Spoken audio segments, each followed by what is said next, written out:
Awards Kannada ಚಿತ್ರರಂಗದ ಹೆಮ್ಮೆಯ ಸಂಕೇತ ಈ ಕಾರ್ಯಕ್ರಮಕ್ಕೆ ನಿಮಗೆಲ್ಲ ಮತ್ತೊಮ್ಮೆ ಸ್ವಾಗತ. ನಮ್ಮೊಂದಿಗಿದ್ದಾರೆ ಪ್ರೇಮ್, ಶಶಾಂಕ್ ಮತ್ತು ಆರ್ ಚಂದ್ರು ಅವರು, ಜೊತೆಗೆ ಯಂಗ್ ಆಡಿಯನ್ಸ್ ಕೂಡ ನಮ್ಮೊಂದಿಗಿದ್ದಾರೆ. ನಾವು ಚರ್ಚೆ ಮಾಡ್ತಾ ಇದ್ದೀವಿ ಕನ್ನಡ ಚಿತ್ರರಂಗದ ಬಗ್ಗೆ, ವಿಶೇಷವಾಗಿ 2010ನೇ ಇಸ್ವಿಯಲ್ಲಿ ಬಂದಂಥ ಸಿನಿಮಾಗಳ ಬಗ್ಗೆ.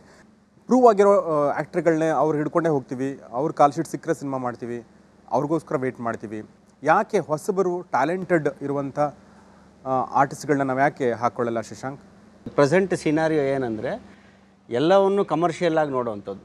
So cinema is also business ಅಂದಮೇಲೆ ಯಾವುದೇ ಇನ್ವೆಸ್ಟರ್ ಏನು ಮಾಡ್ತಾನೆ, ನಾನಿಲ್ಲಿ 1 ಕೋಟಿ ಆಗ್ತಾ ಇದ್ದೀನಿ ಅಂದರೆ ನನ್ನ ದುಡ್ಡಿಗೆ ಏನು ಸೆಕ್ಯೂರಿಟಿ? ಒಬ್ಬ ಸ್ಟಾರ್ ಇದ್ದರೆ ನನಗೆ ಸೇಫು, ಒಬ್ಬ ಸ್ಟಾರ್ ಡೈರೆಕ್ಟ್ ಇದ್ದರೆ ನನಗೆ ಸೇಫು, ಬಿಸ್ನೆಸ್ ಮಾಡ್ಕೊಂಬಿಡ್ಬೋದು ಬಿಗಿನಿಂಗು ಅಂತ.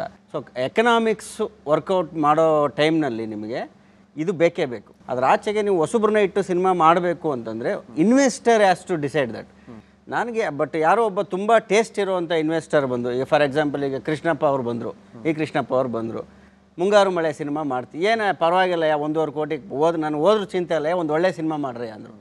ಏನಂದರೆ ಒಂದು ಒಳ್ಳೆ ಸಿನಿಮಾ ಮಾಡಬೇಕು ಅನ್ನೋದಷ್ಟೇ ಉದ್ದೇಶ ಆಗಿದ್ದಾಗ ಆವಾಗ ಆ ಥರದ ಎಕ್ಸ್ಪೆರಿಮೆಂಟ್ಗಳಾಗುತ್ತೆ. ಬಟ್ ನಾನು ಸಿನಿಮಾ ಮಾಡ್ತಾ ಇರೋದೇ ದುಡ್ಡಿಗೋಸ್ಕರ ಅಂದಾಗ, ದುಡ್ಡಿಗೋಸ್ಕರನೇ ಸಿನಿಮಾ ಮಾಡೋರು ಯಾವತ್ತೂ ಎಕ್ಸ್ಪೆರಿಮೆಂಟ್ಗೆ ಹೋಗಲ್ಲ. ಅದು ಆ ಪ್ರಯತ್ನ ಮುಂದುವರಿಲ್ಲ ಅಂತ ಅನ್ನೋದೇ ನಮ್ಮ ಹಾರೈಕೆ. ಸೊ ನಾವು ಒಂದು ಟ್ರೆಂಡ್ ಇತ್ತೀಚೆಗೆ ಶುರುವಾಗಿದೆ. ಆ್ಯಕ್ಚುಲಿ ಇದು ಇತ್ತೀಚಿನ ದಿನಗಳಲ್ಲಿ ಅಂತ ಹೇಳೋಕ್ಕಾಗಲ್ಲ, ಯಾಕೆಂದರೆ ತುಂಬ 20-30 ವರ್ಷಗಳಿಂದ ಆ ಥರ ಟ್ರೆಂಡ್ ಇದೆ. ನಿರ್ದೇಶಕರು ಹೀರೋಗಳಾಗುವಂಥದ್ದು. ಅದರಲ್ಲಿ ಪ್ರೇಮ್ ಕೂಡ ಈಗ ಸೇರಿಕೊಂಡಿದ್ದಾರೆ.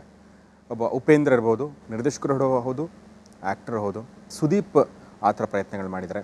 ಈ ಥರದ ಪ್ರಯತ್ನಗಳ ಬಗ್ಗೆ ಶಶಾಂಕ್ ತಾವೇನು ಹೇಳ್ತೀರಿ?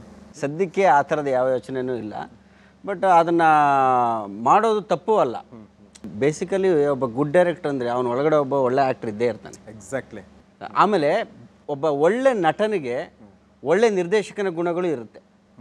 ಸೊ ಎರಡೂ ಇಂಟರ್ಲಿಂಕ್ಡ್. ಅದು ಪ್ರೇಮ್, ನಿಮಗೆ ನೀವು ಆ್ಯಕ್ಟಿಂಗ್ ಮಾಡಿದ ಆ ಒಂದು ಇದರಲ್ಲಿ, ಆ ಸ್ಟಿಂಟಲ್ಲಿ ಒಂದು ಫಿಲ್ಮಲ್ಲಿ ಆ್ಯಕ್ಟಿಂಗ್ ಮಾಡಿದರೆ, ನೀವೇ ಡೈರೆಕ್ಟರ್ ಆಗಿದ್ರೆ ನಿಮ್ಗೆ ಅನಿಸಿದೆಯಾ ಅಪ್ಪ ಬೇಡಪ್ಪ ಇದು ಅಂತ ಅನಿಸಿದ್ದು ಏನಾದರೂ ಇದೆಯಾ ಆ್ಯಕ್ಟಿಂಗ್ ಮಾಡುವಾಗ? ಇಲ್ಲ, ನನಗೆ ಆ ಥರ ಏನು ಅನಿಸಿಲ್ಲ. ನನಗೆ ನಾನು ಹೇಳ್ದಂಗೆ ಈಗ ಆಲ್ರೆಡಿ ನಾನು ಕೂತಿದ್ದಾಗ ಮೇಕಪ್ ಟಚಪ್ ಮಾಡ್ಕೊಳ್ಳೋಣ ಅಂತ ಬಂದರು.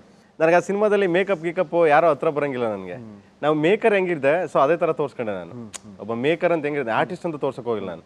ಸೊ ಇಲ್ಲಿ ಕ್ಯಾಮ್ರಾ ಇಟ್ಬಿಟ್ಟು, ಕ್ಯಾಮ್ರಾ ಇಟ್ಟು ಎಲ್ಲ ಫ್ರೇಮ್ ಇಟ್ಟು ಬೇರೆಯವ್ರ ಕೈಲಿ ಆ್ಯಕ್ಟ್ ಮಾಡಿಸ್ಬಿಟ್ಟು, ಬೇರೆಗೆಲ್ಲ ನಮ್ಮ ಮಷಿನ್ಗಳೆಲ್ಲ ಬಿಟ್ಟು ರೆಡಿ ಮಾಡ್ತಿರೋವಾಗ ನಾನು ಕ್ಯಾಮ್ರಾ ಮುಂದೆ ಮಾನಿಟರ್ಗಿನ ಟ್ರೈನೇ ಮಾಡ್ತಿರಲಿಲ್ಲ. ಸರ್ ಒಂದು ಮಾನಿಟರ್ ಅಂದರು, ಯಾಕೆಂದರೆ ಮಾನಿಟರ್ ಏನು ತಲೆ ಕೆಡ್ಸ್ಕೊಂಡು ಮಾಡ್ತಿರಲಿಲ್ಲ ನಾನು. ಯಾಕಂದರೆ ಆ ಮಟ್ಟಿಗೆ ಏನು ದೊಡ್ಡ ಆ್ಯಕ್ಟರ್ಗಳೇನಲ್ಲ ನಾವು.